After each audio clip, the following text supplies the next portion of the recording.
So after getting married to my husband, we knew that we were walking into some difficulties getting pregnant. So we had to go the route of using a donor. And by the 5th one, we got pregnant with our daughter, Audrey. 8 to 9 weeks into the pregnancy, we were told that she's missing an X chromosome. The reason my husband couldn't have kids is because he had an extra X chromosome. So he has this extra X, and now we have this perfect baby girl that's missing an X. And he would always say, if I could just give her my extra X, she'd be complete, and I'd be complete. And she was just completely meant for us. What we didn't realize is that diagnosis would be the reason that she'd pass away.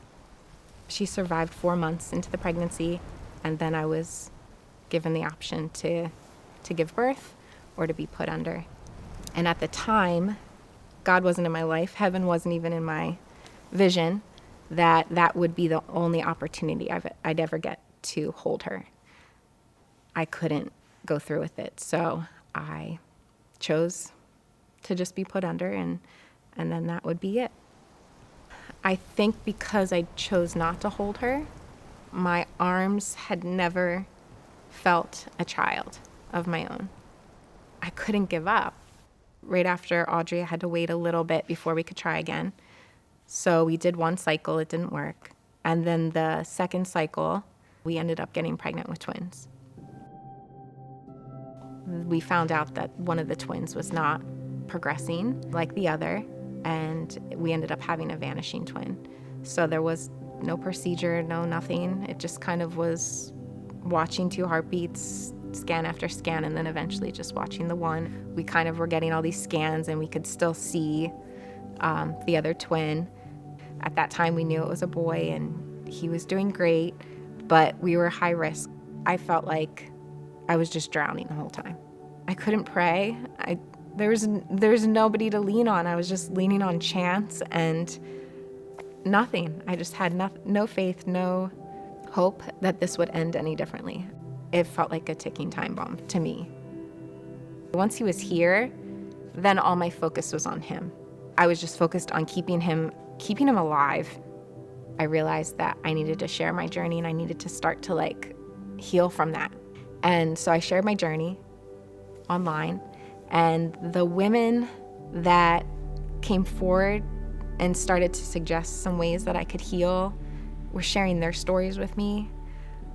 God was in all of them, all of their stories. The stuff that they had gone through, how could anybody keep faith through that? How could anybody feel like God was there in those moments when they had gone through traumas I couldn't even have fathomed?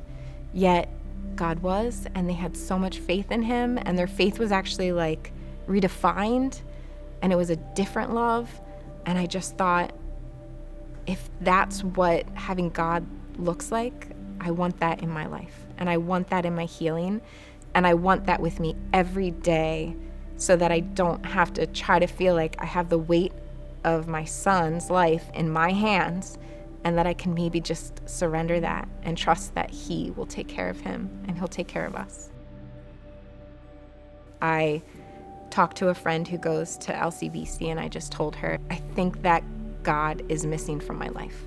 We just came one Sunday to church, and Jason was speaking about heaven, and he said, some of you will get to hold your babies for the first time in heaven.